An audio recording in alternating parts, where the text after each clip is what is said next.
Breaking news! You won't believe what's happening behind the scenes in Dove Valley, from a rookie's unexpected revelations to a key defensive leader narrowly escaping a serious injury, to rumors of a potential blockbuster trade that could completely reshape the offense. This training camp has already brought more drama, excitement, and surprises than we typically see in a full preseason. And believe me, what I just discovered will make you question everything you thought you knew about the 2025 Denver Broncos roster. If you're thinking this might finally be the year, you might be right. But before we get into all the details, please click the like button if you're a true Denver Broncos fan, especially if you've been a Denver Broncos fan for over 2 decades. I love seeing longtime fans here with us. If that's you, leave a comment saying, "Go Broncos!" My heart bleeds orange and blue. Now buckle up, because what I'm about to tell you could very well define the future of this team. Let's get straight to it. The biggest headline of camp so far? Dre Greenlaw, the heartbeat of our defense, has dodged a potentially devastating injury. Everyone was holding their breath,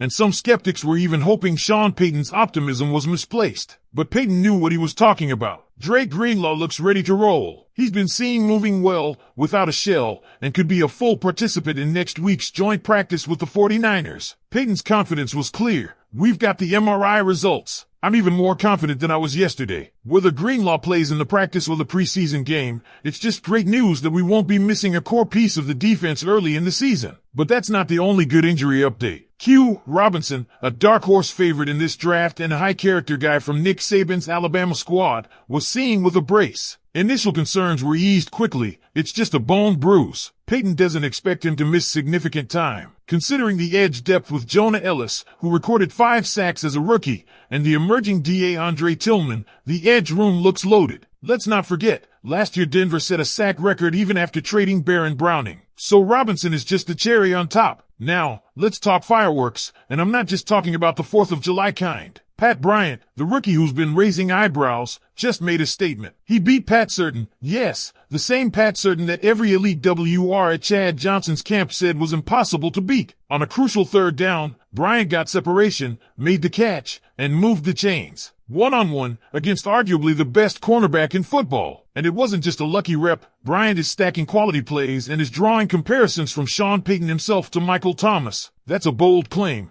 but based on what we're seeing at camp, Payton isn't just blowing smoke. And Bryant's not the only rookie wideout making waves. Troy Franklin is putting together consistent, productive days. That's huge news for Bo Nix, who's looking to build on chemistry from his Oregon days. If that connection clicks on the pro stage, Denver's offense could finally match its dominant defense, a dream scenario for Broncos country. Speaking of Bo Nix, the rookie quarterback finally threw his first 2 interceptions of camp, and honestly, it's not a bad thing. In fact, it took this long to happen, which says a lot. The first pick, it was on an RPO. The same exact concept Russell Wilson was picked off on against Houston 2 seasons ago. Payton, with his encyclopedic memory, recalled the play in detail during the press conference. That kind of obsessive detail is what sets him apart. Talanoa Hufanga, who snatched that pick and nearly returned it for 6, is proving to be another defensive gem. The fact that Bo Nix held off interceptions for this long is actually a testament to how well he's grasping the system. The second interception came when he tried to test Pat Certain. Rookie mistake. You don't pick on Pat Certain. Lesson learned. But there's more to this than just turnovers. Sean Payton made it clear he doesn't want Bo Nix getting careless with the ball, even in camp. He's not here to pad stats or play it safe,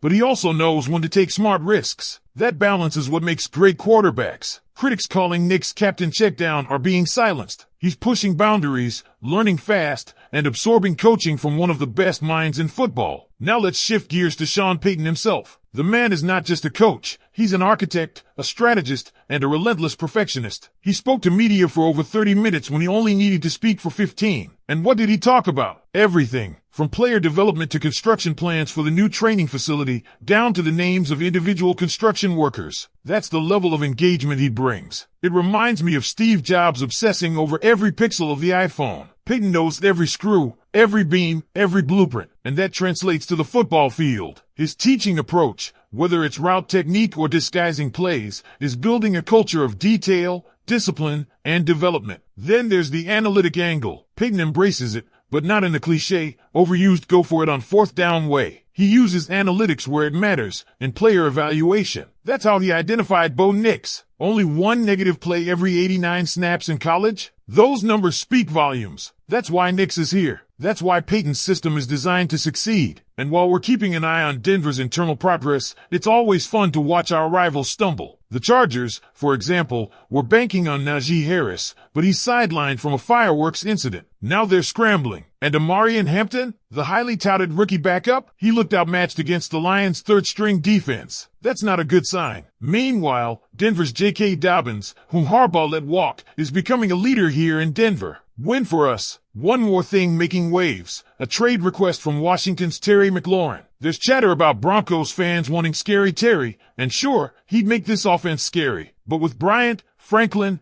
and Marvin Mims lighting up camp, this WR room might not need a splashy trade after all. Because here's where things really get interesting. The buzz around these young wide receivers isn't just preseason hype. It's being backed up day after day in camp. We're seeing consistent growth from Troy Franklin, who's not only building on his chemistry with Bo Nix, but also adjusting to the speed and complexity of an NFL offense far faster than expected. Every day he's showing he belongs, and more than that, he's showing he can be a serious weapon. Marvin Mims, who already flashed potential last season, is now looking like a real vertical threat. He's fast, crisp in and out of breaks, and developing into a reliable option downfield. If you're a defensive coordinator preparing to face the Broncos, you can't just plan for Courtland Sutton anymore. These young guns are forcing opponents to respect the entire receiving core, not just the top guy. And speaking of Sutton, despite the offseason trade rumors, he's remained locked in. The leadership he's showing, especially at Chad Johnson's camp and back at Dove Valley, has been critical. He's not just mentoring the younger guys, he's also embracing competition. That's the kind of culture Sean Payton is building. One where veterans buy in, rookies rise, and every rep matters. Now let's go back to the defensive side for a moment. The excitement around Dre Greenlaw's return can't be overstated. With him healthy and Talanoa Hufanga playing at an elite level,